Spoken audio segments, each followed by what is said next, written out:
So I think we can start. Oh, great. So, guys, you had a good lunch. We'll resume now. Any doubts from the previous sessions, previous topics?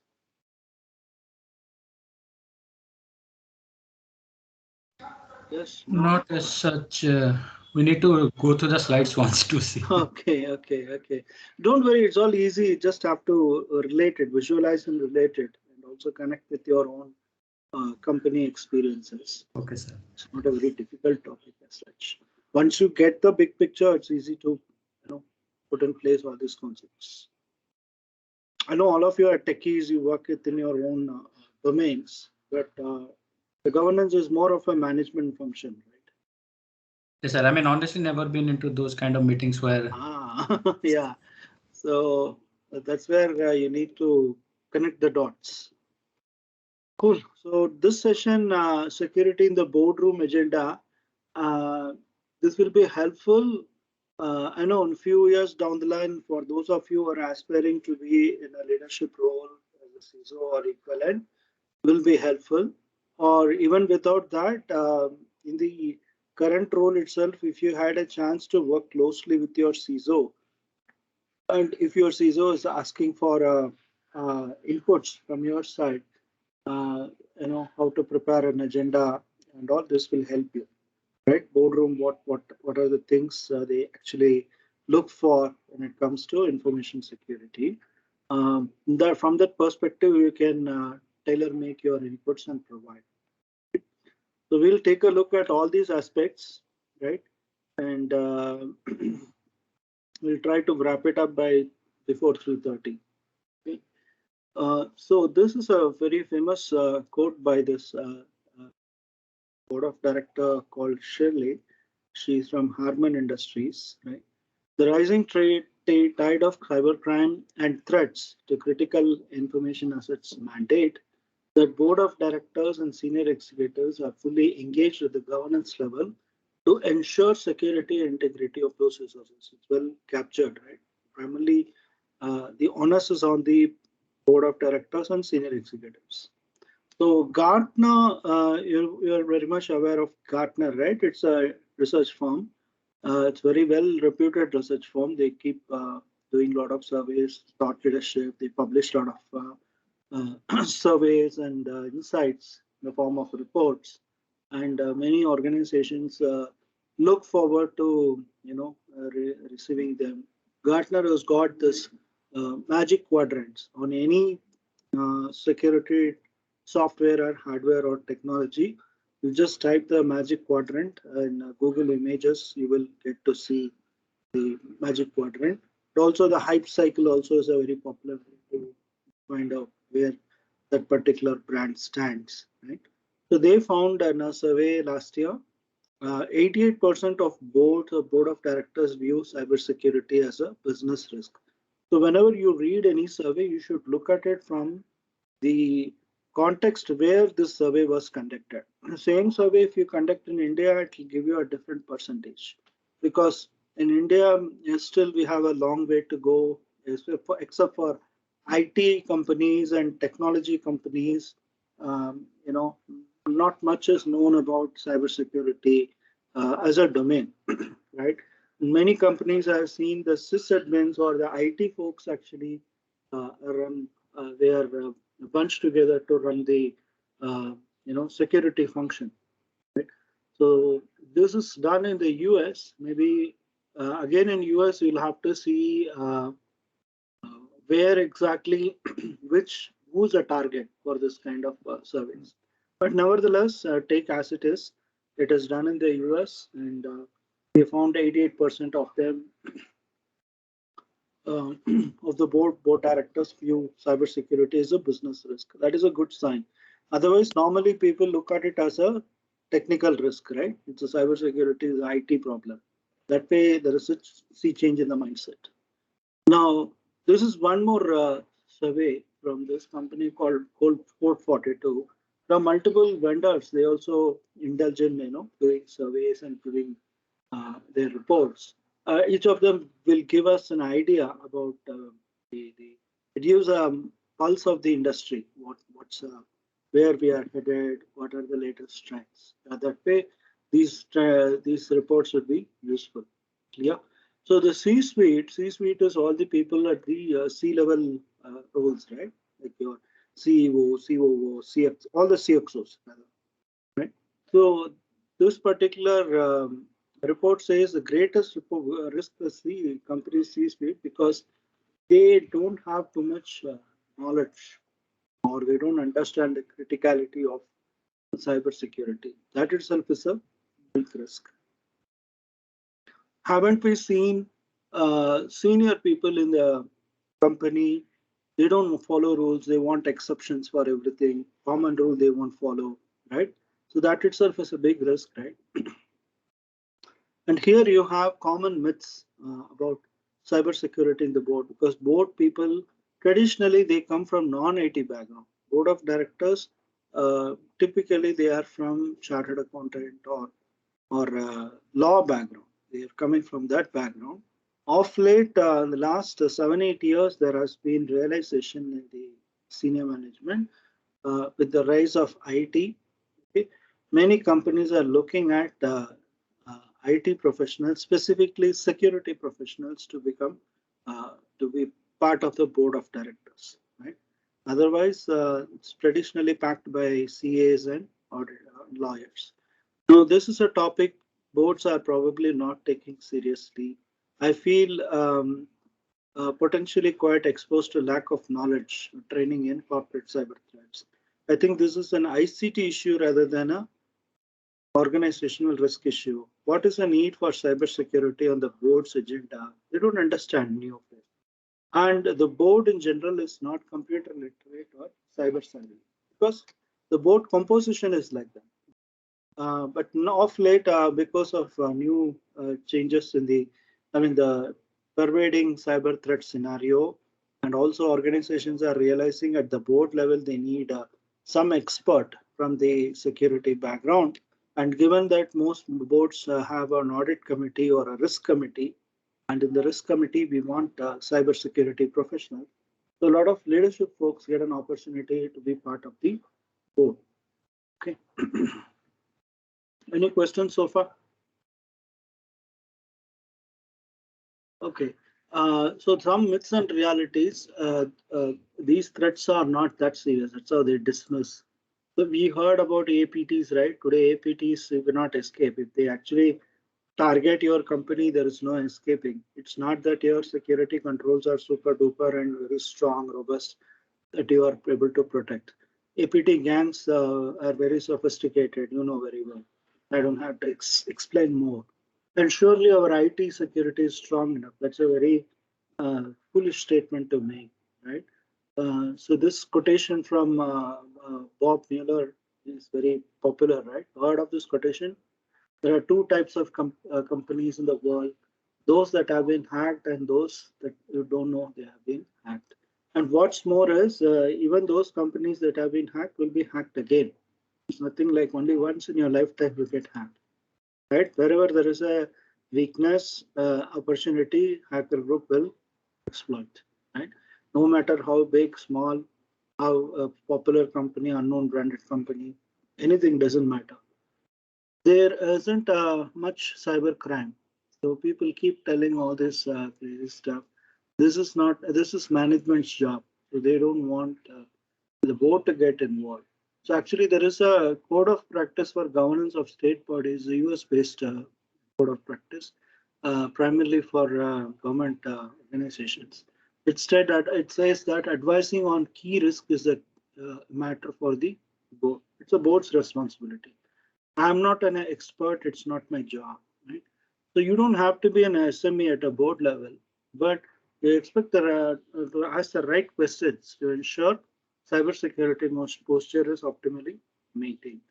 We can't afford measures you're suggesting. So it's always a question of money. So because if it is expensive, they'll try. We won't. But if security is expensive, then try running unprotected business. It's all the more expensive because one major cyber attack, end of story, right? The cost of data breach is very high. There are companies that went bankrupt because of their they had to pay huge penalties, right? And that was not working out for them in the long run. This is an issue only for big organizations. So this again, as I said, it doesn't matter how big or small, branded, unbranded you are. Right? So we have seen this. I'm not going to explain those 3 lines of defense, but whenever we talk about a boardroom subject, this is actually important. So this has the accountability, right? They are accountable in the eyes of law, right? Key drivers to make cybersecurity a top priority is because of cloud migration, 77%, especially in the pandemic. So there was to be a meme passing around in WhatsApp few 1 year back, 1 2 years back. For all the big plans for digital transformation initiative, what actually made it happen was there are 4 options. First option CEO, second COO, third is CIO, fourth is pandemic, right?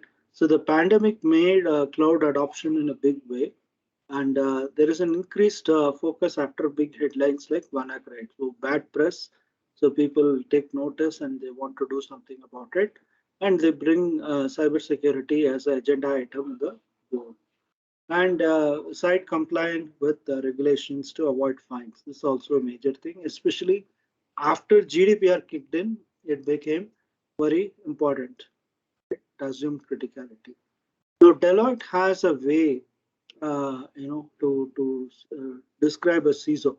It says CISO has got 4 phases. I mean, 4 different roles. So CISO has to be secure, vigilant, and resilient, right? So the first phase is the guardian. He's a business asset guardian or a custodian, right? And strategist. He plans and drives the security, risk strategy, alignment, right? And he instigates a transitional change to manage risk. The third phase is an advisor. He helps, he or she helps to integrate with the business to educate, advise, and influence activities with the cyber risk implication. Fourth is a technologist. So assess and implement security technology standards to build organization capabilities. So obviously CISO's role is multifaceted. He or she may not be an expert in everything, but at least you should know how to get the things done. Should be an extremely good at influencing, right? All the leadership qualities, a lot of skills, C-suite skills they should be having. Okay, that would actually make it okay, desirable and successful in the role. But of course, there are cases, as I said, beyond his or her control. Any sort of data breach or a security incident, a major one that shakes the foundations of the company, gets bad press, is actually bad news for the CISO. Clear? Any questions so far? So far, so good. The pace is good, or is it too fast? Any points you want to share? Anyone? I hope after lunch it's not boring. You're not feeling sleepy. No, it's good, Ram. Good. Okay. So how do you communicate with the board, right? Because as a CISO, you fancy yourself as a techie, whereas the board doesn't understand any of it, right? There's a way to go about it, right? So I used to, I mean, many years ago, when I was very naive, I didn't get this perspective. I used to make fun for eradicating poverty and, uh, among poor people. There are a bunch of rich people who go to Switzerland. The Swiss Alps, they go and have party and then talk about global poverty elevation. And I used to make fun. Why they have to go there in a luxury setting in a mountain resort? They do this. Then I had a friend who worked closely with NGOs. He had real experience. He said, Ram, it's not what you think it is. It may look very uh, realistic when you what you say, but it is not so. These are all set of people who are used to ideate, or rather they get more creative and their mental faculties and their emotions, and they open up only in a setting which they are comfortable with, right? They cannot come and talk in a normal setting, normal home or a normal office. So they always want to go out and unwind in a place that's where they open up their purses, right? So even in our corporate environment, you have a offsite. We say no. Why companies go for offsite? They say team bonding, team building exercises. We'll do brainstorming, right? Why they take you to a resort or you fly out to a different destination like Goa or Bangkok? Why do you have to do that? Because the environment change will make you open up, you'll be more relaxed, and maybe you get very creative, and your best of your capabilities come out to the fore. That made sense to me when he told me there are this category of very affluent people. They are used to that kind of lifestyle. Everything is very luxurious for them. I mean, they want everything to be top notch, gold class kind of facilities. Only in that setting, they would be able to do something constructive for poverty alleviation. Right? We make them sit in their house, in their bungalow in Bangalore or Mumbai. They will not be able to. Right? The environment is very important. So the way you communicate is important, right? And the setting is important. So something similar, the communicating with the board also, it is a nuanced art, right? You have to talk their language, right? You have to convey your cyber risks in a very clear business language, not in a technical language. You go and tell there is a DDoS attack, they will not understand what is DDoS. There is a risk from ransomware. You have to explain. You have to explain in simple, easy to understand language. Mind you, I told you, board is made up of non-security experts, and most of them come from CA and law background, right? But to do this effectively, CISOs must need to be able to convey security risk in business terms and help the board to understand how cybersecurity impacts the company directly. So this is where you need to hone your skills, right? You talk technical language, they will not understand. The company needs to be able to communicate that you cannot prevent all bad things from happening to your network or your data, but the damage can be mitigated through the right steps. So this is very crucial because they will think, okay, I hired a CISO for 1 crore per annum and I given him a very lavish budget. But end of the day, there is a ransomware attack and they are running around like headless chickens. What to do? So you have to tell them ransomware is something we can only be prepared. You can minimize the impact and we can quickly recover. It's not something I can completely stop it. Why? Because that's the nature of the cyber threat, right? I can block a spam, I can block a phishing attempt, but this kind of DDoS attacks and ransomware and all, you never know from where it will hit me, right? So that kind of education, you have to educate them. What is possibly you can block and what is impossible to block, right? But you can always be prepared. Right? The board should be more focused on eliminating catastrophic damage and less focused on worrying something that might happen to the network.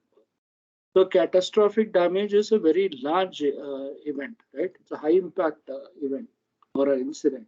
So that's what they should be concerned with. Right? Regulations. The board will be looking at security from a different angles. One is regulation. Second is fiduciary duty. This is nothing but are we acting appropriately with regard to security for our customers and shareholders? If something goes wrong, as I said, in the eyes of law, the shareholders and the customers will question the board's role. What did they do? They go and dig out. And then they'll say board never had in their meeting minutes anything on cybersecurity, or cybersecurity was discussed, but they didn't give the approval.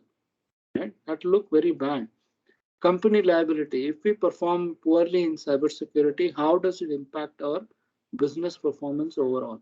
Personal liability. If we perform poorly in cybersecurity, how does it affect my position as a CISO? Right? These are all different activities, questions that they ask. Now, these three things board cares about. They only worried about strategy, not the nitty-gritties of operations. Right? You go to them and explain all your beautiful SOC diagram. Okay, how it connects with the cloud. What are the technologies you are using? You of course you spend a lot of time, effort, money, resource, and putting together all of them. but that's none of their concern. They're only worried about three things: strategy, risk oversight, and business outcomes. They're not worried about your technology details. Okay. What they are worried is what it means to the business, right? What is the risk oversight strategy? How are you managing it? And well, that's what CISO has to present in terms in the language that the board can be expected to understand and respond to. Simple. Clear? Any questions? Okay, this is for your in-depth reading. It's a little detailed, crowded slide. This is part of one of my I did one course on the certified corporate directorship from the Institute of Directors Mumbai. Because during the pandemic only I enrolled. I wanted to know what it takes to be a board of director. It was a 2 weekend course, and end of the course we had to submit a thesis.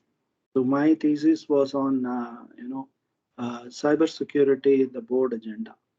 Okay. Thesis meant not like a PhD thesis, but fair level of depth and reach we have to provide.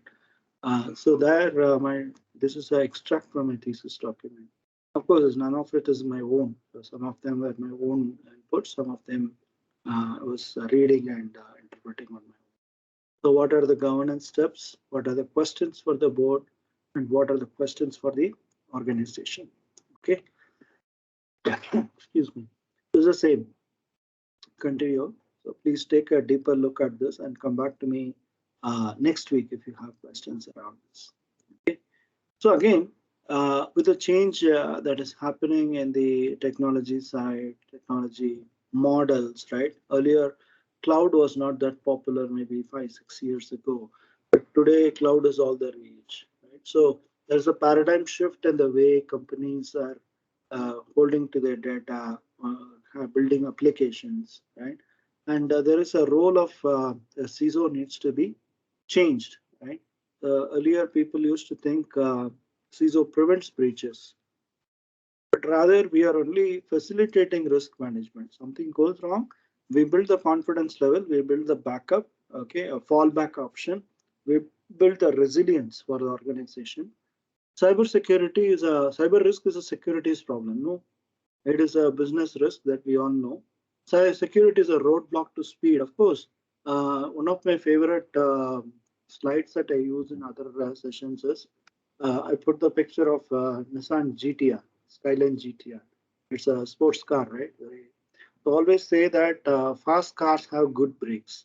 So what exactly this picture has a relation to security is a well-defined security program is enabling you to drive fast.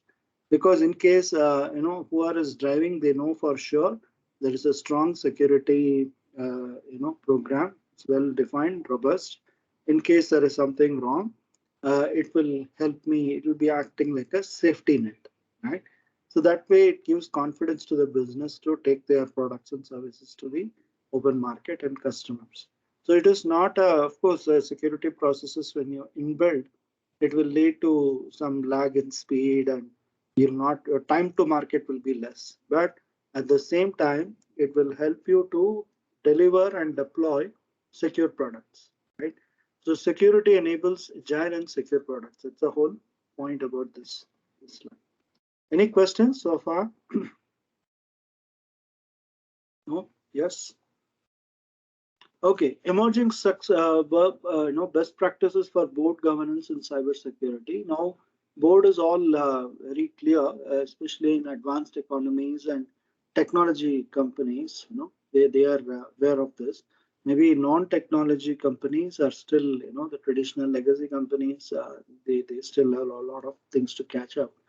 So 95% of board committee discuss cyber risk and tech risks 4 times or more in a year. Ideally, the board meetings happen every quarter. Very rarely any board meeting happens on a monthly basis unless it's an emergency meeting that also happens once in a while, right? So board committee meetings oversee cyber tech risks, cyber security risks by number, right? So they had listed out 95% of the board committees discuss cybersecurity and technology risk 4 times in a year, right? And they devote 30 minutes to 2 hours to discuss this topic in each year. In some companies again, the maturity of the board matters, right? Do they give a seat for the CISO in the board meetings? That is important. Now, another point is whether the CISO is reporting to the board of directors or is reporting to the CEO and functional reporting to the CEO and dotted line to the board. That is one line of maturity. Or the low level maturity is the CISO reporting to the CIO. In many companies, because the CEO doesn't understand cybersecurity and he or she wants to keep a span of control very narrow, they cannot handle so many direct reports. So what they do, they will bunch the CISO with the CIO. They'll say, please report into the CIO. And the CIO will always look at CISO as a subset of IT. They'll say all crazy numbers like not more than 5% or 2% of my IT budget is for security. That and all doesn't work today. Earlier, many years ago, 20 years ago, that was a norm. Today, the threat scenario is very different. You cannot say in terms of percentages and all, right? You have come across these statements anytime? IT budget is so much, in that 5% only we spend on security. Those are all old thoughts and old notions, no longer valid. Okay, so that will not work, and also it's a obvious conflict of interest because the CIO's priorities is different. CISO's priorities are. It has to be an independent function. You cannot bunch it with. Obviously, when the CISO reports to the CIO, there's a conflict of interest, right? You cannot boldly go and call out what's wrong with the IT infra, right? You want to do patching. The boss says, keep quiet, stand down. You have to stand down, right? You cannot say, you cannot put your foot down independently, objectively say that this has to be patched. This systems have to be patched. They will not do, right? So what can you do about it? So the very wrong way of managing a CISO is making him report to the CIO. You guys agree with me? Anyone heard of ESG? Anyone? What is ESG? Last 3-4 years, this has been coming in a big way in the market. Many companies already have a separate function for managing ESG domain. Yes, no, anybody? Not heard of. No? Okay, this is a new concept. Last 4-5 years, this has been coming up. It's called ESG, stands for Environment, Social, and Governance. Okay. So this ESG as a concept earlier, companies were not bothered about. Very few companies had a HSE program or a SHE program, mostly in the manufacturing sector, like automobiles or manufacturing heavy industries or chemical industries. They had this safety, health and environment, health, safety, environment. Now, what happened in the last 5-6 years, especially after the United Nations adopted this Charter for Climate Change, right? We all understand how climate change is impacting the earth and the environment. And we all, it's been said that the earth will get warmer, 2-3 degrees warmer in the future, and the sea level will rise. Even if it rises by 1 meter, there are a lot of low-lying countries have the risk of getting submerged. So even Maldives is a big target. Maldives also, few years back, the entire government, politicians like the president and the ministers, they had a under the sea, meeting just to drive across the point that how their a group of islands are very vulnerable for change, right? Climate change, adverse effects. Bangladesh is a big, another 50-75 years it will submerge, they say, at least the coastal areas, right? The ones that are closer to the sea. So this climate change made many companies to, UN made this climate change initiative. They made many companies to pledge themselves that they will not impact the environment adversely. They wanted the companies to take proactive actions, voluntary actions, by having a strong ESG mandate. I mean, their footprint, carbon footprint has to be minimal. Now, part of this ESG only, most automobile companies are going the electric way. As I said, Nissan's vision is by 2030, we want to make 80% of our cars electric, right? It's a huge effort. It's not an easy thing. 80 years we have been making engines, petrol and diesel engines. Suddenly you say junk all the engines and go for electric motor. What about the R&D effort we spent? R&D labs. What about the staff? What about the staff who are working in the plants? Right? You have plants across the world.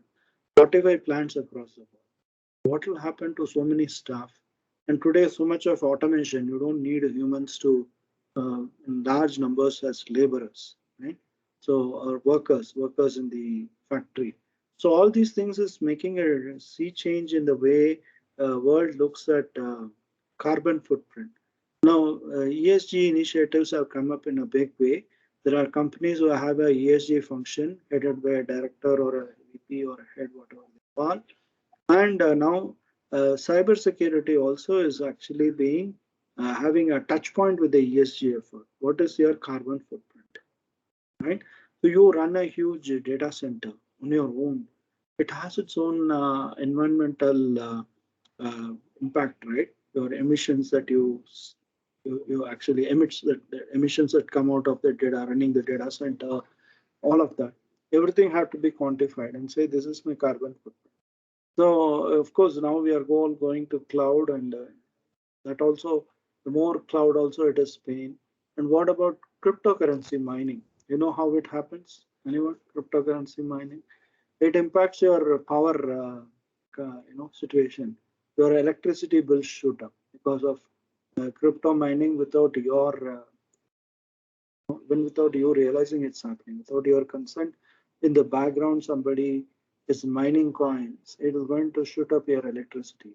So more electricity usage means where does electricity come from? It's from the coal plant. Coal is a non-renewable resource, right? So fossil fuel. So it again adds to more environmental damage, right? So all these things are connected. So now Gartner predicts that 30% of large organizations will have a publicly shared ESG goals focused on cybersecurity by 2026, above from 2%. In 2022-21, it is just 2%. Okay, so that's how it is. So somebody wants to learn more about ESG. There is a free, very basic certification. You will get a. It is free. It is not costing anything. And you can look at the CFI, Chartered Financial Institute. They offer a free course in ESG. It should not take more than an hour, followed by a many very basic test, and you get a introduction to ESG. So that way you'll appreciate better how these new domains are actually having touch points with cybersecurity. Yeah. Any questions in this? No. Yes. I'm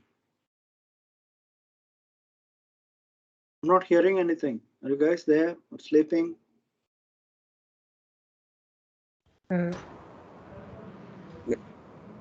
Yeah.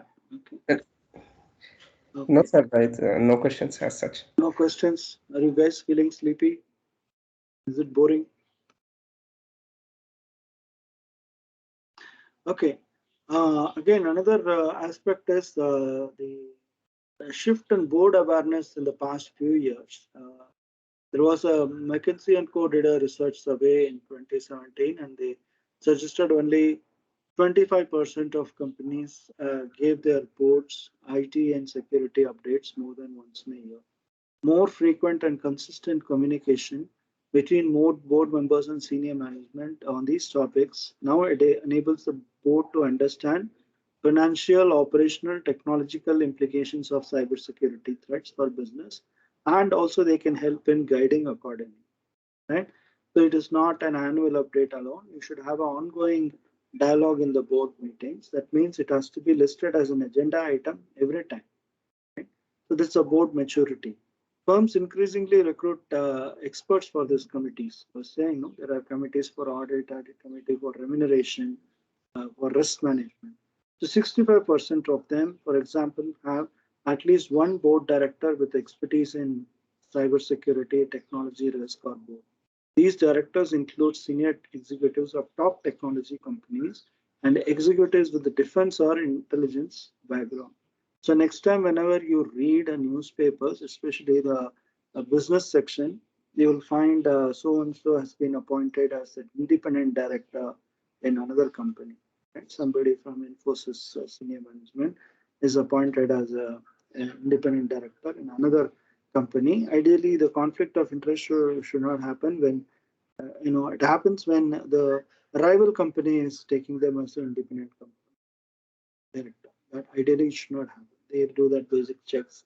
They can go and join a bank rather than another IT service company.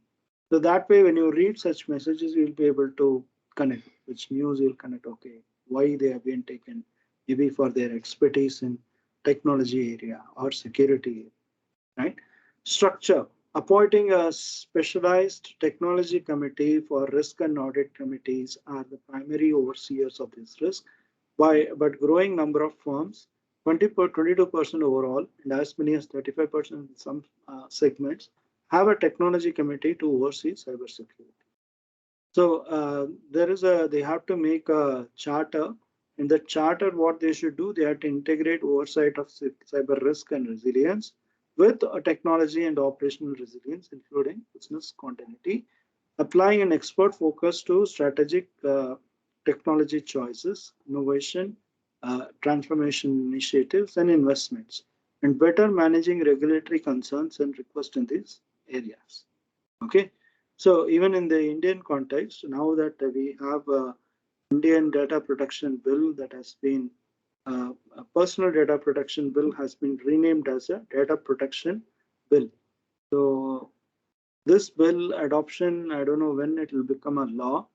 So even now, people have to at the board level should be gain an understanding of what this bill's requirements, what are the clauses they need to implement to stay compliant to this, to be ready when this law rolls out. They'll give a grace time of 1 or 2 years. Within that, all companies will have to come up to speed so that they have to be compliant with the law. So that's important. So awareness is increasing, but challenges remain, right? That's with any new area when the adoption is happening. There are many challenges, right? They have to integrate both operational resilience and cybersecurity in the reports they share with the board. More advanced firms report a standard set of key risk or you heard of KRIs, KPIs, right? That have to be included in the report and also indicate the level of resilience in the context of the business and industry risk exposure. So each industry sector has its own list of benchmarks, right? So when we run our BitSight report, we get insights from what other car makers are, where they are in the scoring, right? We want to know what is Mitsubishi, what is Toyota doing, what is German big three are doing, where they stand. So that way you benchmark and then you want to improve better. Yeah. You have to give the board the right tools to assess, right? The cybersecurity and technology risks. So they should know how to assess that. Without that understanding, they'll not really, it will not make sense for them. Clear? And ensuring board has the necessary skill and knowledge. This comes only when you co-opt technocrats into their board, right? Without that, it is not going to happen. So there are some questions. Yeah, so these are pertinent questions. So board will be concerned with. So how are key business processes affected by different types of cyber attacks? So they may not know. Right? Is our physical security congruent with our cyber security? The heart of this concept called security convergence. Anyone? Mostly in banks and all, they will have, even if you go to an SBI bank, You go to the teller in the counter, and they have to access your business your account, savings account. They will have you seen they will be scanning their fingerprint in a scanning reader, right? In a biometric reader. That is a physical security control. Only after scanning they will be able to access. Right? It's a two-factor authentication, but it is a security converged solution. So how it is converged? That a biometric reader will be configured in such a way that being during non-business hours or off hours, they cannot access. Right? In SocGen, when I worked in SocGen, no, Society General, we had this system implemented. Somebody goes in the weekend to office, they cannot access the systems. Those days, they were not given laptops. We had to work only in the desktops. So good in a way that we didn't have to carry work to home. But off late, things have changed a lot. But point is, people in sensitive roles will be given this bio access, right? Biometric, which will not work in off business hours, right? And what are our third party risks? That's also important. It's in the ecosystem, right? No longer we can say my company is only within the four walls of my, my office. Today, the office as a concept is gone. And today we have the concept of extended enterprise, right? Where you work with third party vendors and third party suppliers, right? Upstream, downstream. So you have to take into account their cybersecurity maturity and capability before you sign a contract with them, right? You heard of this term, third party risk management, TPRM? Anyone? Yes, no? Are you guys there? Y- Yes, sir. Yeah, TPRM. So TPRM is again a very vast Yes. topic. Yeah, but suffice to say that TPRM is there to, give some sort of assurance that your vendors and partners have some sort of security program that you assess on a periodic basis to satisfy that their controls are in place, right? And who's responsible for security training? In-house or is it done by an external consultant? In-house means is it done e-learning module? What is the frequency? And or is it still done manually by an instructor led? All of that. What are the metrics? Are people caught early and young, just like during induction, or they don't have any induction training on security? All those factors. Have officers and directors received cybersecurity training? That's again another question. It's not that only the general, people do, but not senior folks. How do we vet our administrators? So, what is the background verification? What are the controls we have? Right, all of it. Who does the CISO report to? This is what something I was talking about right earlier. Right. So traditional CISO reporting was this one. CISO reported to the CIO, CIO reported to the CISO. And sometimes the CISO had a dotted line reporting to the board or to the audit committee, right? But this itself is wrong. Either you should directly report to the CEO and have a dotted line relationship with the board of directors and audit committee. But again, in practical life, you cannot go and present whatever you want to the board. Whoever is, obviously the CEO will be in the board meeting. You have to get it vetted by him or her. Got my point? You cannot go and highlight key risks saying that CEO is not giving me budget, so I want to highlight this. He'll screw you, right? So practically, even though we say it gives you independence and objectivity, it is not truly independent. Got it? But you can highlight the risks. There's no harm in highlighting the risks at the board level because it impacts the whole company. So again, this slide talks about the survey they did. How many companies have CISOs? Some of them, 14% of them don't even have CISOs, of which 43% reported to the CEO, 35% to the CIO, and 14% only reported to the board. Right?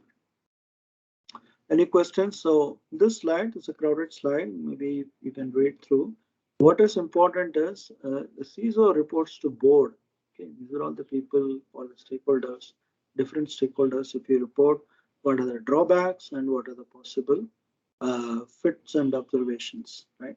Unless board members are cybersecurity savvy and have a disposition to manage the CISO role, reporting to the board may not be fruitful for the CISO.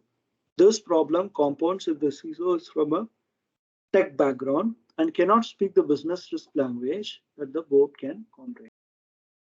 So you go and talk technology language, board will not appreciate, right? Rather, they look down upon the CISO as somebody who is not a C-level executive, right? The management club is a very cozy, elite club. To break into is very difficult. I hope you get my point. Not everyone is cut out for a management role. When you look at the management folks, the way they speak, the way they carry themselves, the dress the attire they have, right? The language they speak, everything is very different. It will be very different. They will not get into the operational stuff, right?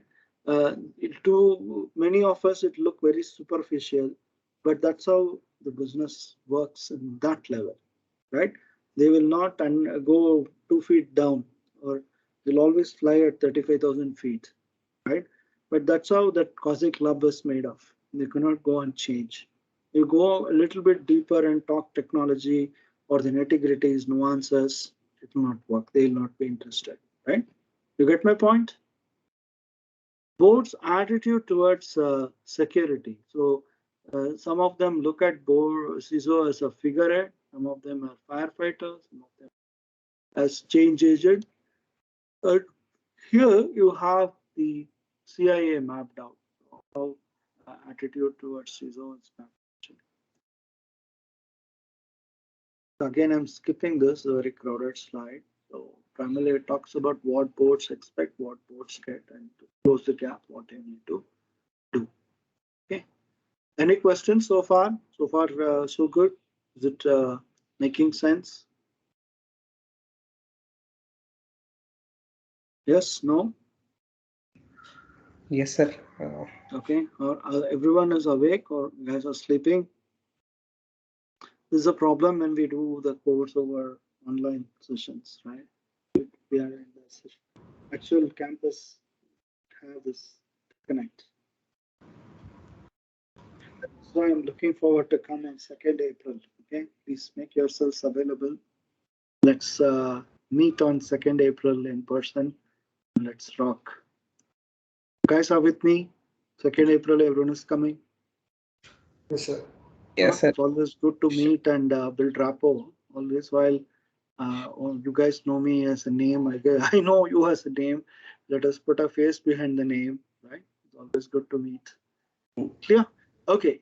CISOs who need to explain why they have been hacked should. This is after an incident. They have to explain to the board. Right? Normally, the CISO will be pulled. No CEO will cover for the CISO whenever there is a major security incident happens. So you have to avoid issues that are only relevant to the IT business units and direct the business towards the business content that resonates at the board level decisions. So talk at a very high level, covering the entire organization.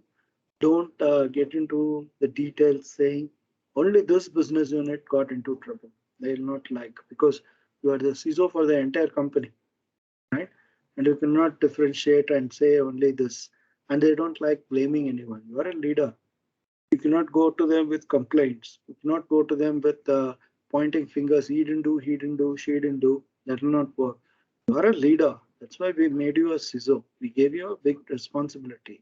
Don't come crying like a schoolboy saying he didn't do, she didn't do because I got screwed because they didn't do their job. That is not the board will like to hear, right? So this I learned many years ago in the same Technicolor. I was just 30 years old, right? And earlier I was a manager in this company. Also, I came as a manager, but the role was of a site security lead or a site security head. My title was manager. So I had very tough time handling facilities team because before I came, again, this role was they never had a full-time security manager. It was always done by the facilities team. And once I took over in a matter of 2-3 months, I took complete charge and streamlined security, physical security, because initially physical security was in a bad mess. And that was the only company I cut my teeth into physical security. And I said, never again in integrated role like this. It is a real pain in the neck. Every day is very different. It's not the same day like yesterday, right? And every day you will be sitting on some issue or other. Silly things like employee lost their mobile phone, so they'll come running to me. Or issues like employee's wife got murdered, please go to the police station, hospital, mortuary, postmortem, go and get things done. As worse as that. Okay, it can go to any extent. Events we used to have in that company, movie premiere. So premiere means after it gets released in the US. In India, they used to have a premiere show, red carpet premiere show with all the glamour, and used to have in the Urvashi Cinema and Lal Bagh, rent out the entire theater for 2 or 3 shows. And that theater was the best in the city in terms of the equipment, the projector. Because the theater is 80s style theater with old style seating. Those days, I'm talking about 2012, 13. But the technology was amazing. They had brought imported projector from Germany. So when you watch a 3D animation movie with the specs, the experience is best viewed only when the projector is good, not in some normal theater. And the problem was some limited parking.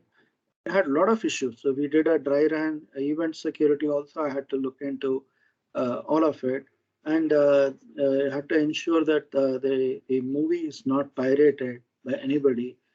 In the sense, we used to post additional guards. We used to hire them, post them outside the projector room, and say, don't allow anybody except the theater's operator. Operator is an employee of the theater. And we used to do physical security checks where we will ban anybody bringing cell phones inside the theater. So anybody means including our own employees and employees' guests. So employees are allowed to, or each employee is given 4 tickets. And some influential employees will ask for additional tickets and bring their best friends or guests, right? And everyone was given popcorn and Coke and all that, right? And everybody has to undergo a physical security pat down check, including a handheld metal detector. There was a door frame metal detector, and there was one room we set up where that used to be like a mobile phone cloak room. You have to deposit your phones and get a token. So end to end, we had to look into all these aspects. A lot of ugly fights. There are people who came and said, "Do I look like a pirate? Why do you want me to?" Despite in the the event ticket invitation, we had mentioned clearly that phones will not be allowed. Please leave your phones in your cars, or we have a cloakroom which you can make use of. And because so much of effort has gone into to make one animation movie, it takes 3 years. Okay, so much of iterations from storyboarding to the final output. And if somebody is taking a video and posting it in YouTube, end of story, will not make revenue. That's when I realized all this pirated movie that those days we used to get in the platform shops, right? 40 rupees, 4 movies in one DVD. That is very bad, right? But for us, convenience trumps ethics, right? 4 movies for 40 rupees, I can watch at home. This was before Netflix era, Netflix and Amazon Prime era. So that's what people, the physical security was a pain. People used to come and scream, who is in charge of security? Why this guy is touching me? I don't want any security guard doing this hand wanding. What is wrong if I carry a cell phone? Hey, boss, it's an intellectual property violation if somebody is taking a photograph. Now, our own employees, they know all the implications. Still, they will try to smuggle a phone inside the theater. Why? They will not take the video of the movie and with any malicious intent they will post. It's not the movie. After the movie gets over, I remember there was one movie, Narnia, I think. Narnia Chronicles of Narnia. The movie got over. The theater was full of these artists. We call them animators as artists. You have different types of animators. Those guys were setting this theater operator shut down the camera, the projector, so that he can get the thing ready for the next show. The next show also the same movie, 2 shows back to back. These guys were screaming. The reason is they wanted to see their names in the credit rolling credits. The rolling credits, they'll see all their names. This is the rigger, this is the animator, this is the texture artist. Their names will be visible, right? After all the frank names, foreigners, Indian names will come. And they are very proud to see their names, and they want to take photograph of that and post it in the social media, saying that I had opportunity to work in this movie. The intent was that, but we said, boss, that's all fine, but we don't trust anyone, right? We trust in God, but we scan everybody. That was our motto. So we got into ugly stuff. And there are incidents that happen, when I explain to my senior management why these labs happen. Obviously, when you organize event like that, definitely there will always be a slip here and there. And that movie theater, Urvashi, is 1,100 seater. So problem is they'll all come at morning, and typically Hollywood movies are 90 minutes, animation movies, not like an Indian style 2.5, 3 hours movies, right? So these guys, 10 a.m. show, they'll come, 11:30, 11:45, it will get over. And that Urvashi theater has got only 70 car parks. 70 cars can be parked. Okay. And half the fellows only will go, half the fellows will just walk across to MTR, hotel and have good meal there. And by the time for the next show at 1:30 show or 1 o'clock show, the next bunch of visitors will come, like our own employees can choose between these two slots. When they come, they find no parking. Only half the cars have gone. We used to scream, you have to handle everything. And I cannot go and say to my boss, this is done because of this particular bunch of employees, right? When I go and give a report, obviously the impact, the lessons learned, what went wrong, what went good, everything will be analyzed. And we had foreigners who had come, guests. And those Americans, they take it very cross. If you touch their equipment, you say that there was one guy who came with a big DSLR camera. We stopped him. He said, do I look like a pirate? So all kind of nasty comments. And it's a headache. You learn a lot though, but it's not something I would enjoy every day. I would love doing, right? So that's kind of thing. The point is, no boss would love to, hear you coming across saying they didn't cooperate, these people didn't do their job. Then he'll say, then why the hell I hired you? Simple. The buck stops with you. Something happens right, it stops with you. Something happens wrong, again, you are responsible, right? To present the facts as it happened, why and next steps without putting the blame on anyone, put emphasis on the current situation and intended plan to resolve what's happened, right? I had another experience in the same company. We were coming under a industry standard specific for the entertainment industry, media and entertainment industry. It is a standard called CDSA CPS, Content Delivery and Security Association. This is a US based body, and they have a standard called Content Protection and Security Standard. It's almost a rehash of the ISO 27001. Here and there, they change the names and make it more specific to the media and entertainment industry. So this standard is very prestigious for that industry. Not people outside the industry wouldn't know about it. Right? So this is a way to evaluate how your security setup in your company studio is, what kind of controls, both physical and information security controls. So I got that company certified for 3 years in a row, 3 consecutive years. That's a big achievement for a company which never had any of these compliances, nothing to speak of in terms of security program. It was a huge effort. So they sent me to London for a 2-day training, and I stayed for 9 days. For a 2-day training, I had to stay there for 9 days. And all the 9 days, all the 7 days, rest of the days, I was roaming around London. A different story. So point is, this is a company which doesn't have security maturity at all. They just want to ensure they have to be compliant. And this particular business unit wanted this CDSA certification. So first year we got certified. So everyone is happy. All good things. Everyone was patting me in the back. Second year, somewhere closer to the date of the audit, when we were scheduling when the audit should happen, the business unit head of that particular BU is checking in his budget file, budget Excel sheet. Where is the budget for this CDSA audit? It is $15,000, $15,000 plus some out-of-pocket expenses, right? And it's not there. Then I realize I have forgotten to give that budget figure. Then it became apparent that it was a goof up on my part. Then I went and apologized. See, it's a goof up. I forgot to give you that number because for each business unit, I said there are 4 BUs. For each of them, I have to give the security budget. Somehow I missed it. It was a genuine mistake from my part. It's an oversight. The way they handled is amazing. That too, that BU head, I never liked him because he was full show off and very, very, what do you call? He used to do a lot of stuff not aligned with my values, right? A lot of shortcuts he used to do. But the finest thing of a leader comes out the way he handles your those mistakes. He looked at me, okay, I will see what I can do.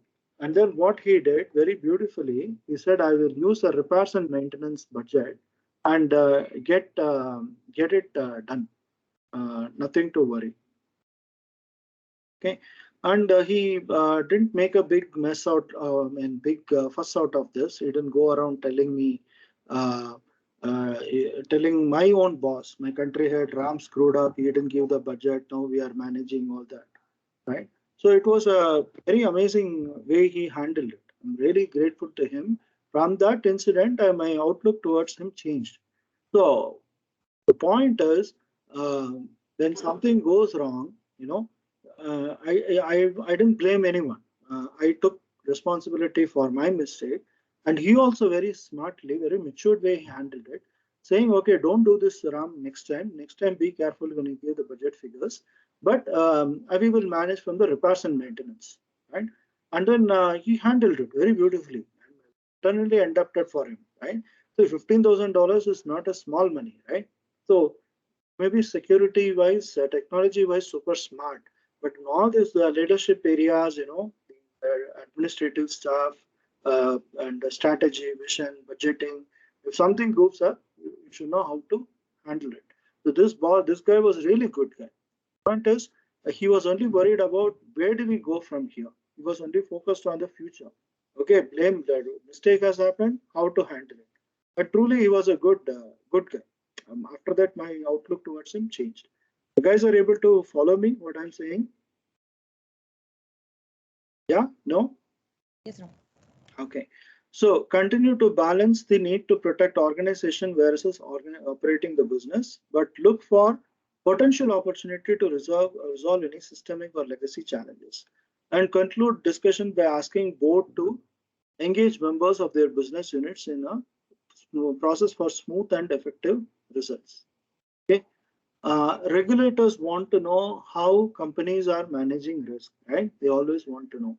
It is critical that public companies inform investors about material cybersecurity risk, including those of companies may not yet have been the target of a cyber risk, right? Cyber attack. So this is from the SEC, Security Exchange Commission. They had brought out a report, and they say that it should be disseminated to investors without boilerplate language. Boilerplate means the typical management language. It has to be unambiguous, clear to understand, not some word jugglery that you use that doesn't make sense, right? So that level of transparency, the global regulators are trying to bring in. So you have to disclose these are all the risks that we are facing as a company, right? So tomorrow it should not be a surprise for any publicly traded companies, right? Majority of security leaders seem to believe that boards are monitoring risk. Again, this is from Gartner. So they are given from their uh, audience, whoever was a survey response to respondents. This is the percentage, right? They are saying majority of them influences decision at the board level does not influence, is not reported at board level, is not understood at the board level. So this is maybe at a very matured economy like US where they understand, right? But there are suggestions that board members are not confident about their cybersecurity posture. So that is there, no? That is normally there. So this is not at all confident as 7%. This is slightly moderately confident as 60%. No, not surprising at all. Because nobody has unlimited resources to give you a blank check and say get the best of the tools and best of the people, and we will benchmark ourselves with the best. No, right? So my the same company Technicolor, my DreamWorks people used to laugh at my country head. Oh, did he really tell you, Ram, that you make a Excel sheet, split it into 3 tabs? One tab is mandatory controls, one is nice to have, one is we can forget. I mean, not required. Because for them, everything has to be gold class. So they don't bother about money. So for them, they always believe that if we have the best of tooling and technologies, we are secure, right? And my boss used to laugh. So what? Just because they spent money, do you mean that they are secure? I can guarantee nothing is actually secure. So his mentality was that simple things like how different people view security from their perspective will actually be very different and engaging. So we all talk about background verification as a people control, right? You should always hire people after their BGBA is clear. But my boss, that company, he never believed. He'd say, what if somebody's name is, Prashant Kumar Sahu is actually did some criminal thing in Orissa, and then he comes to Bangalore, joins us as as an animator, and he just changes his name to PK Sahu. Who will know? So that was his thought process, and he never appreciated spending money. He used to spend good amount of money on each case. He said this is all waste of money, right? He has a point though, but the thing is, it's a best practice. Tomorrow something goes wrong with this employee, and I go to the police and we report to the police this employee did this misbehavior or some illegal stuff. They will first thing they'll ask is, did you do a background verification, right? And if you say no, we didn't do, why you didn't do? No, we don't believe in background. Then they'll screw us. It is your mistake, right? So that's how certain things you have to go get along with the world. You cannot say it's my personal belief, I won't do it, right? So how do you prepare your board presentation, right? So first thing is have a long-term view. Okay, you know your board members, research on their backgrounds, what drives them, right? You have to gain understanding on their background. That will give you a better idea.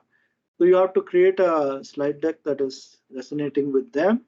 And some of them love visuals like charts and pie diagrams, graphs. Some of them prefer dialogue. They don't care. They all show off is doing with fancy decks and fancy fonts, right? Very beautifully created slide deck. Some of them say, talk to us, right? Very senior people. They come from a different world. They have been in the board for last 20 years, 30 years. They have been there even before PowerPoint was born. So they are like that, right? Today, how many of us can speak extempore without looking at a PowerPoint? When we talk for 45 minutes, 1 hour. Today, PowerPoint has become so common. We use it as a visual cue, right? Educate. Take a long-term approach to educate the board, right? So you have to certain things like being compliant does not equate to being secure. Many people think, okay, I got ISO certification, I got PCI certification, so I'm secure. Compliance is not equal to security. How many of us know that, right? Just because you have got a certification doesn't mean you're not hackable. Hacker will anyway find out some way to do, right?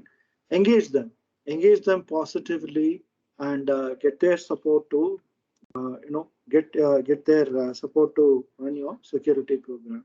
But tech, they love metrics, a lot of metrics, right? So get all the relevant metrics, review them, and use correct factual information, no assumptions. Nobody likes assumptions at that. And avoid this FUD. Heard of this? Fear, uncertainty, doubt.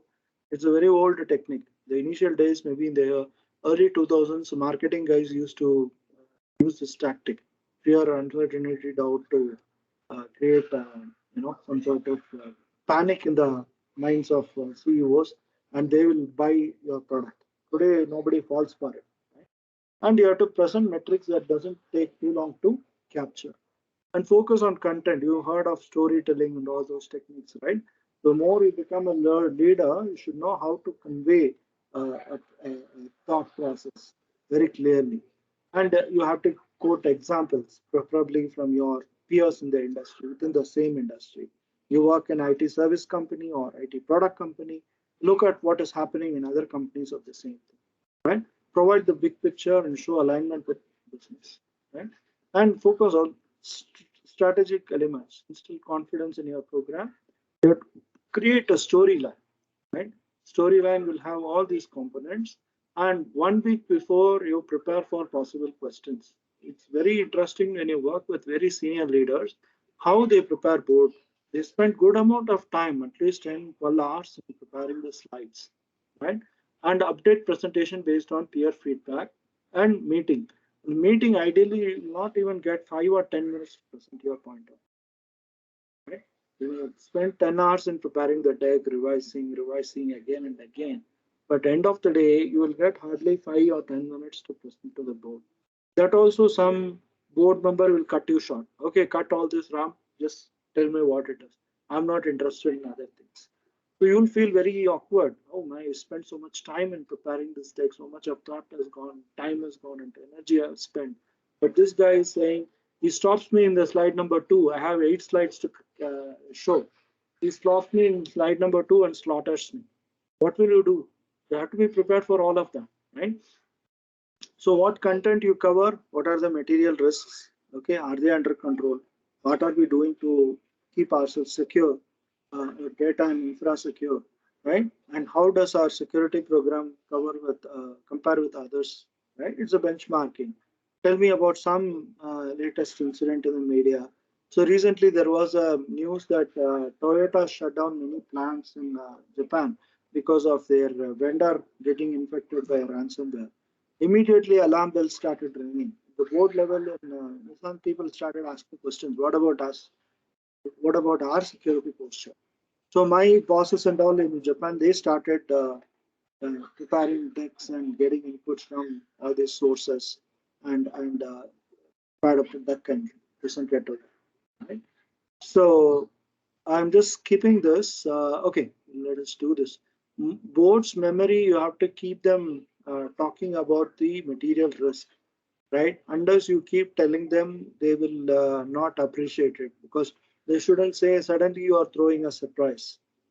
Consistently, you have to highlight the risks facing your industry or your business, right? Second is show how well material risks are managed, right? So you give a chart like this with the matrix, and you show where we stand today, what we can live with, what is our risk appetite, right? All these concepts you have to tell. And be prepared to explain the causal chain and the business impact for each risk. What causes actually across these areas, right? So that is very important so that they can take decisions to strike at the root of the cause and distribute security contribution to business performance. Don't provide any technical data, right? So across financial, customer, learning and growth, operational. So all of this you'll have to provide a rating, right? And use maturity as proxy for health of your security program and comparison with peers. So use a spider web chart like this to indicate the maturity. So all this visual presentation is something many of them would love. And boards love benchmarking. You get it from research firms like Gartner, BCG, McKinsey and Co., right? Frost and Sullivan, and information sharing groups, forums. So you should be part of all the WhatsApp groups and stuff, right? Which has serious content. And CISOs, CIOs, peers, external partners, internal marketing teams, even they also have good insights, all of them. And what metrics you have to present, that is very important. They love to hear resource utilization, budget, current spend, headcount, what is the mean time to recover, right? And number of outages, issues, results from latest phishing exercises. A lot of window dressing people do, that's very wrong. And of course, you cannot go to them with the raw data. or raw truth. They will not take it. But too much of window dressing and showing only what they like actually robs the intent. The intent is not to show them what they like. But unfortunately, in senior management, this kind of thing is what happening. Everyone wants to please them, right? They don't want to show the truth and bitter truth. Security staff retention. Today, the great resignation movement is underway. So many people are leaving companies just like that. And even one report I read, the next 6 months, 25% of the people are willing to change the job. They're planning to quit the job. So if you have any retention success, you should say there was a security architect who had put his papers and we tried our best and we have retained that person. That will be a success, right? They'll always love to hear success stories, and also it enhances your profile also as a leader. Process improvements to minimize incident impact. Clear? So discuss significant current issues. What was the external event and how did you respond? Today we can talk about the Ukraine crisis. Because of that, the increase in cyber attacks in India, and how are we managing that? All this you can talk actually. And give update on key accomplishments and show progress. They love views like this. We say what is on target. All of it they love. They're more green, they will like it. Yeah? And avoid these things. Avoid their fear, uncertainty, and doubt. Nobody likes it. It's a very bad scare tactic, right? And focus on facts, risks, and future and actionable plans. Don't try to frighten them. You don't address this, you'll go down the drain. Nobody likes to be put in a spot to get stuff done. Right? And avoid geek speak. Nobody understands or cares. So you show a network diagram and explain this is what we put through. We worked hours together, day and night. My network team, infra team worked on all these things. We don't care a shit. Okay, we care only about money, success stories, good news, relevant questions or approvals you are asking, right? And of course, blockbusters, right?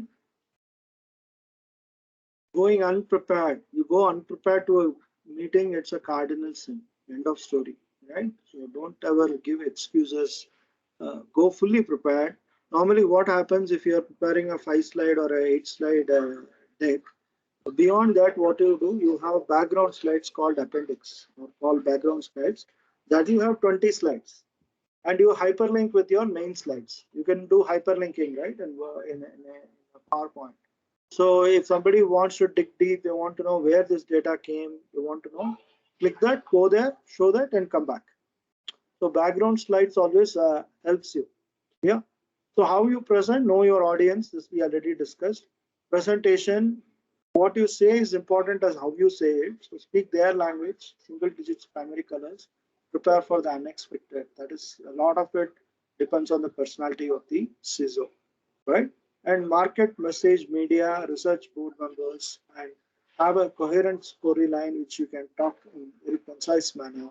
5 slides, not more than that, and provide supporting evidence and translate your world into their world. They don't care about technical details of one acronym. They do care about how it will be done in the business. Right? We go around telling the genesis of how this ransomware is actually programmed, what kind of damage, how it infects a network. They will not worry. Right? So with this, we end this. We'll have a quick knowledge check. Any questions before we go? Was it useful?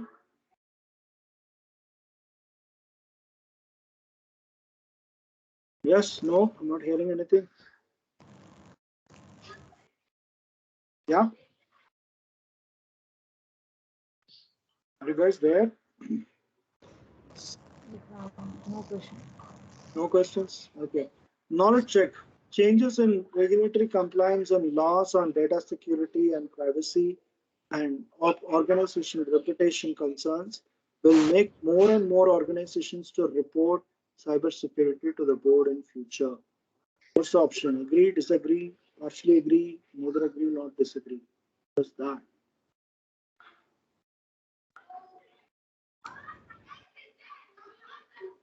Yes, anyone? CS loss on data security privacy norms. A. Nishant, hey, Yeah. yes, agree. Too many changes, no? You have to make it report to the board. SOC operations and key operation metrics should be reported to the board periodically. Agree, disagree? Disagree. Disagree. Why? Operational metrics. Yeah, they'll not like it, no? They won't Yeah, understand. too much technical stuff they want. Yeah. The CISO reporting to the board will be effective when they ABCD.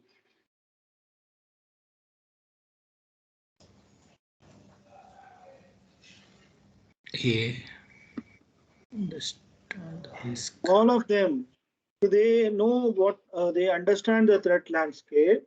They are cybersecurity savvy because they have people with that background, or they have a disposition to manage CISO.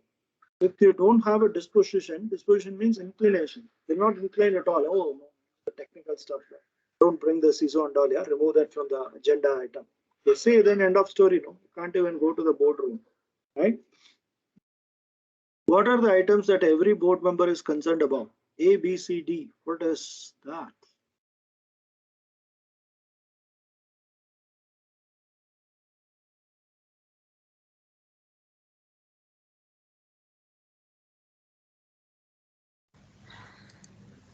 B, I guess.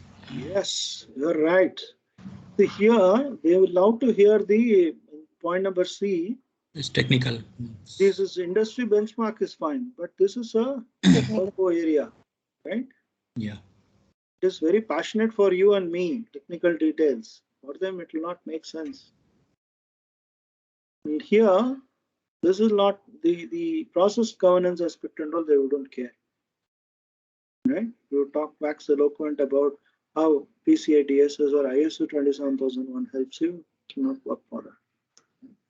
Okay, expand FUD. We already saw this, no? Fear, uncertainty, doubt. Yeah, so old technique, no? We be able to connect it, right? Cool. Then that's the end of this session. We are 5 minutes early. Let me check what's the next agenda. I think there's a break now. We'll come back at 3:40, 15-minute break. Okay, we'll have a coffee break and come back and resume the roundup of GRC software. With that, the formal sessions are over. Then you have any questions or any feedback, you can talk. Then we will do the multiple choice questions. It is individual scoring for 30 minutes. Okay. If we complete this session by 4:30, we can resume and close by 5. Clear? Nothing to worry. Whatever we learned today is what you get. You just use your common sense and whatever you have grasped, and it's all common sense. Nothing, no rocket science there. Right? I'm sure that many of you will get full marks. Okay, we'll come back at 3:40. Sure, sir. Okay, see you then.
Okay, guys, you guys back?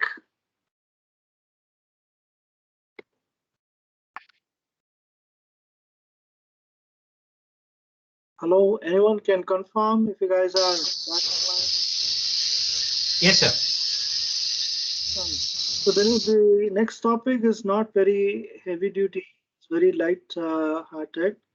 It's primarily to understand the GRC tools and platforms.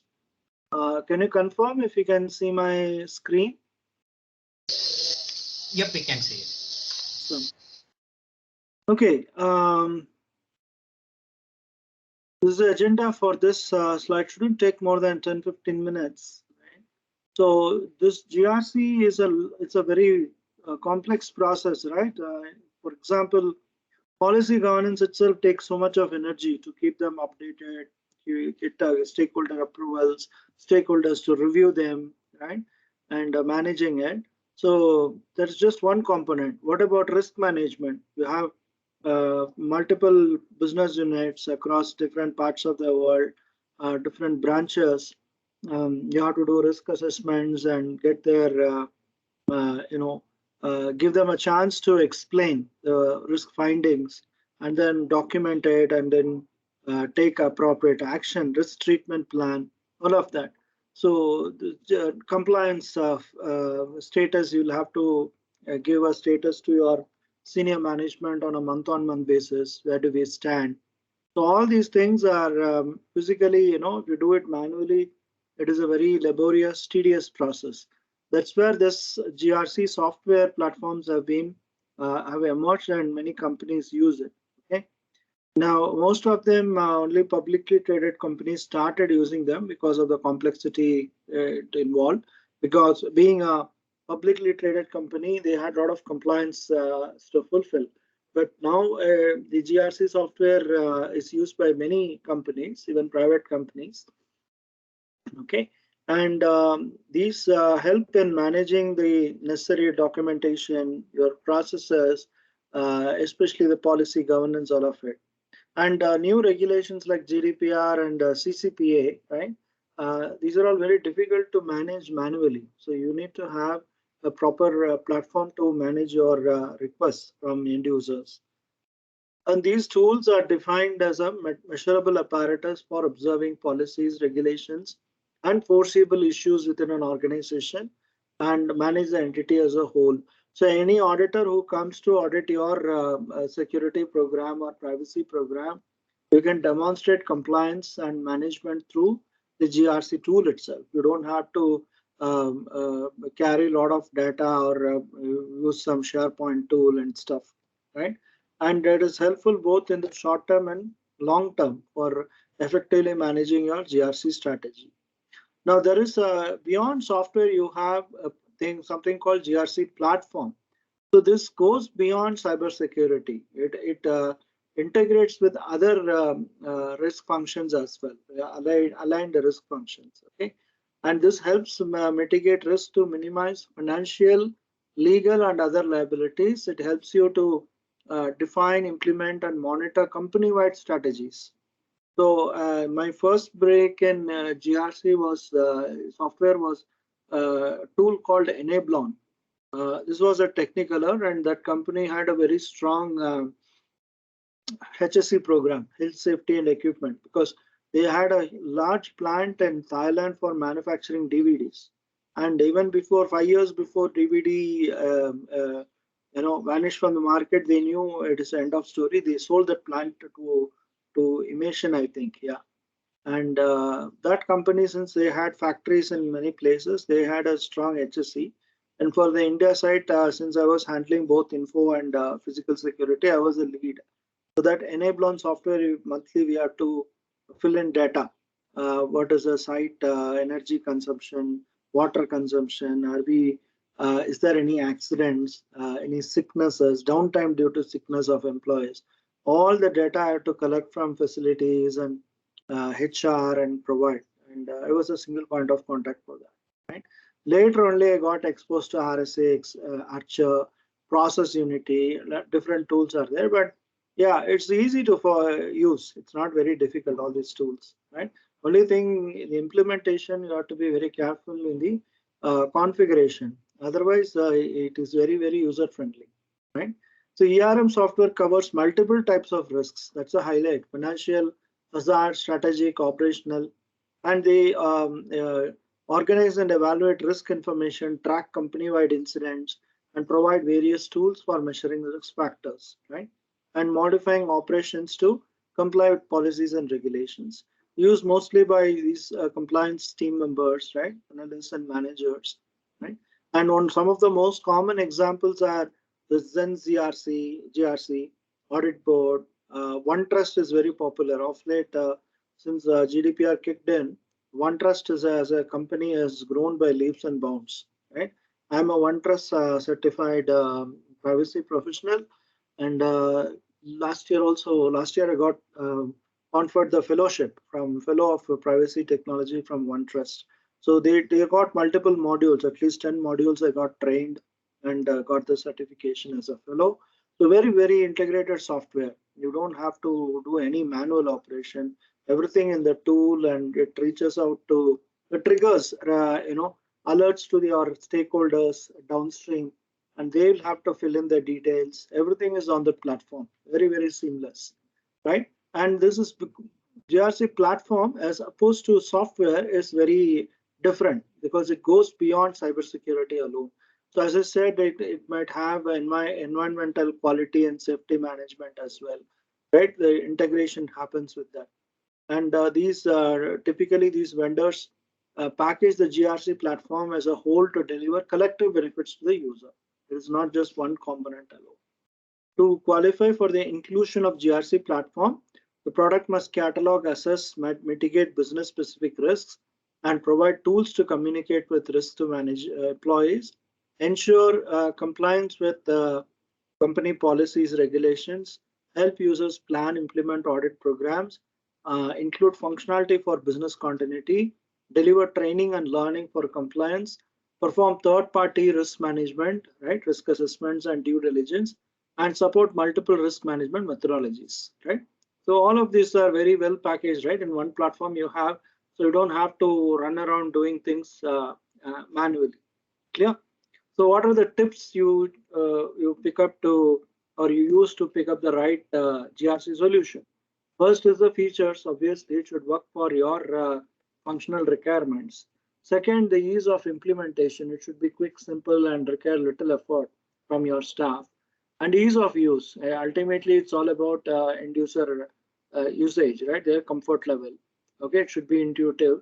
Fourth is configuration. How best you can configure and implement the changes rather than looking or depending on your vendor's support. And dashboards and reports. That's the beauty of most of the GRC software are very good in output. They'll give you multiple ways to generate reports and provide a visual appeal for your stakeholders. And professional services complement a professional service team led by industry professionals. That support is also very important. And also importantly, you should look when you choose a software, look for business context and environment. That is very important. What might work in a oil and gas industry may not work in a a textile industry. Got it? And business and security goals. That also you'll have to look. You have to read a lot of reviews. A lot of sites are there, videos are there, or look at peer benchmark reviews. Like you've seen this Gartner Magic Quadrant. For anything you can search in Google Images, Gartner Magic Quadrant for GRC or SIEM or any DLP, IAM, right? CASB, anything you will come up, and of course you have to mention the year. Mostly 2021 data is what is available. So you'll have all the players. They have been categorized into any of these four categories, and of course you'll have only the top players. Not it doesn't mean anyone outside this is not good. Maybe only these players were actually evaluated. Okay, and try trial version before signing up, and most importantly, asking peers for review. So as a security professional, you should have well connected. You should have contacts with peers in the industry. So become part of very meaningful WhatsApp groups or meaningful Telegram groups where they discuss on security stuff, not the usual casual good morning messages and birthday messages, right? There are very good groups actually available today, or you can ask quickly feedback on particular software so that it saves you the time and energy, right? And you can take a decision based on that, right? After doing your own due diligence, right? That helps you to save time instead of looking at doing all the groundwork yourself. You ask which is this is my business case. I need a software for this. What is the best option? Everyone will give you options, right? And you can actually look at it. There are some further reading links actually. Before we close, I want to show you certain tools, right? I mean, certain sites. So this is a site from esecurityplanet.com. So they give you the GRC tool comparisons. You have so many GRC tools. So ServiceNow has also got Enablon is what I was talking. Future is again a new player now. Must have heard about metric stream, right? SAP you are all familiar. RSA Archer is an old player. So it has got all these across these parameters. You can actually compare and see what is what. And you have a deep dive here, right? What are all the areas they cover, each of these. So this is one nice site. You already have a SAP running, then the integration with the GRC is very easy when you buy this software, right? And what else? Yeah. So this one, beyond GRC, if you look at the security technology map roadmap, I mean technology landscape, you have so many companies. So when I click that, I get to see this. So you have so many products here. Okay, on governance, on identity access, privilege access management, right? Database security, blockchain, rights management. So very, very interesting. You know, many of them are unknown brands for us, right? We'll not be knowing because they're all startups funded by venture capitalists, VC firms. Some of them are very well-known brands for us, right? So across all these areas, you find vendors. So the market is super crowded, and everyone will tell you we are AI enabled. All these buzzwords they will tell you, the typical marketing language, but you'll have to be extremely careful before falling for it, right?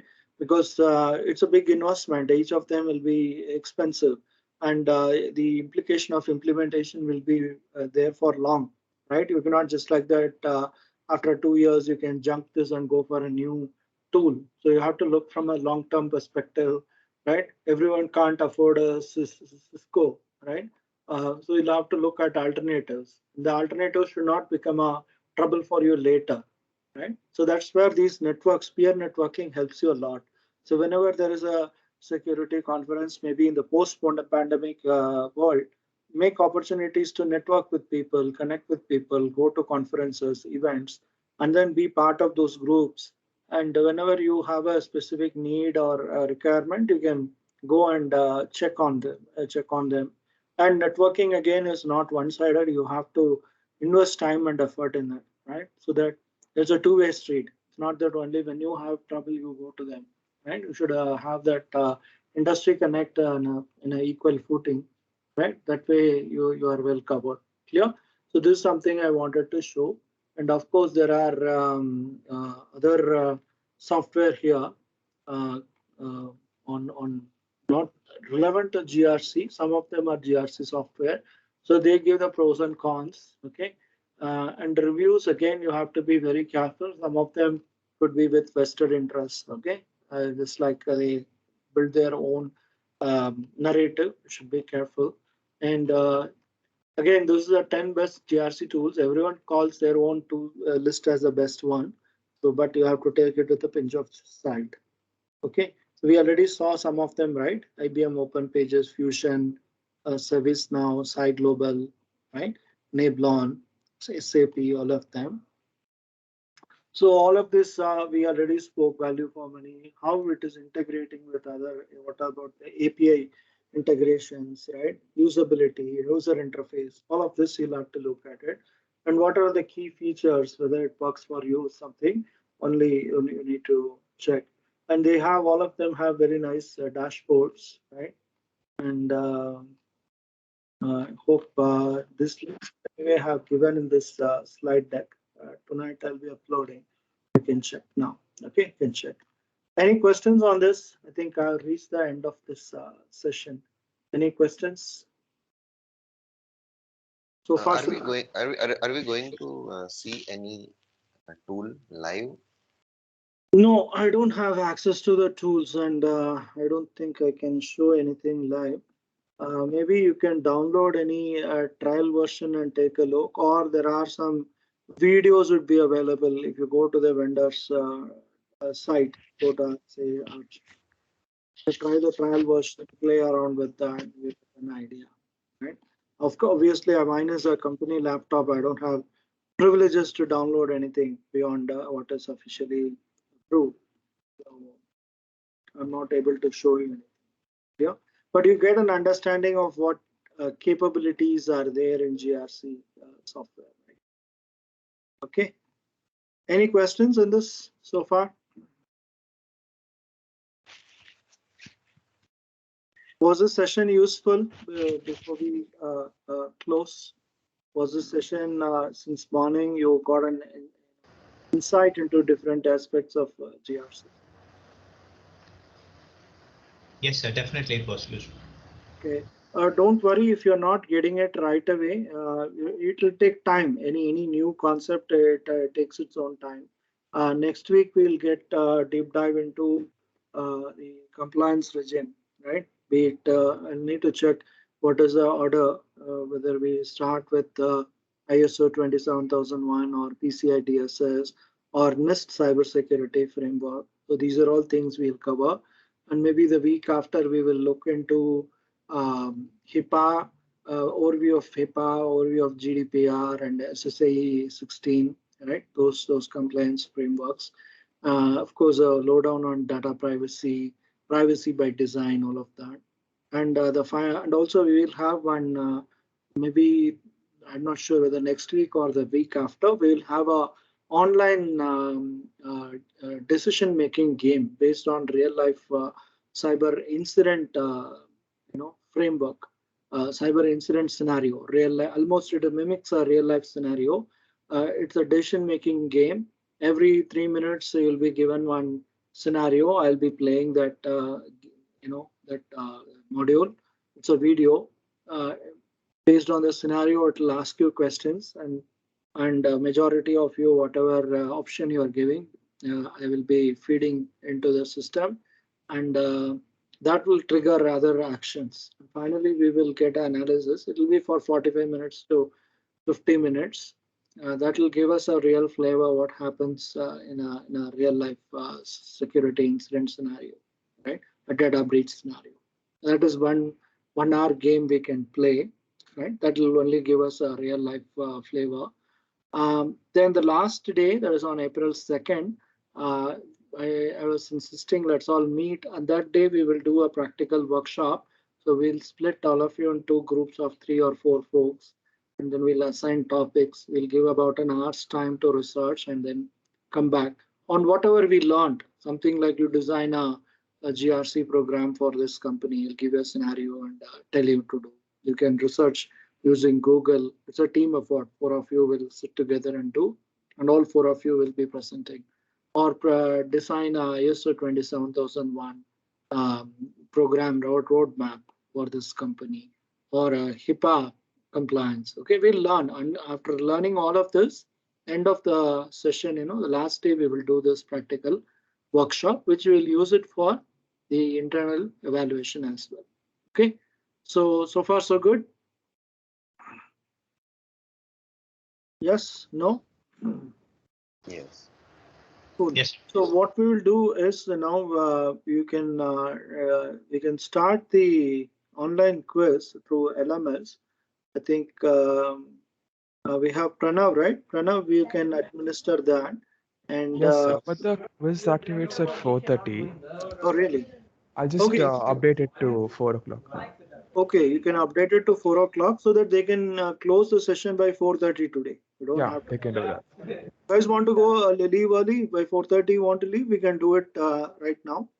Or you want time? Want to come back at 4:30? I'm open. But take one decision, all of you. Not partly 4 o'clock, partly 4:30 will not work. You want to do it right away? So we want to do it right away, sir. Oh, good, good. Then if everyone is okay, then Pranav, you can activate and do this. It's easy to do such questions, nothing difficult. Clear? See you next week then. I'll be taking leave now. Pranav, you can call me on my mobile. Okay. Sure, sir. All right. Any emergency, you can call. All other folks, if you have questions, you can always reach out to me either in the WhatsApp group or reach out to me separately in the WhatsApp one. Okay. I'm there for you.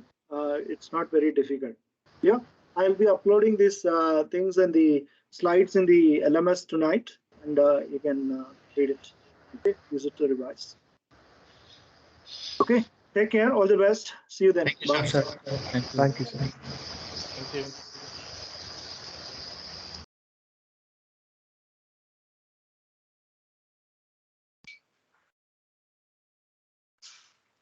So Pranav, shall we, stay here or we can log out and I attend? think you can stay here for like half an hour till the quiz is done. I've activated the quiz. Pranav, how many questions? And how many minutes? It's 20 questions. And 30 minutes? 20 questions, yeah, and 30 minutes, yeah. Oh,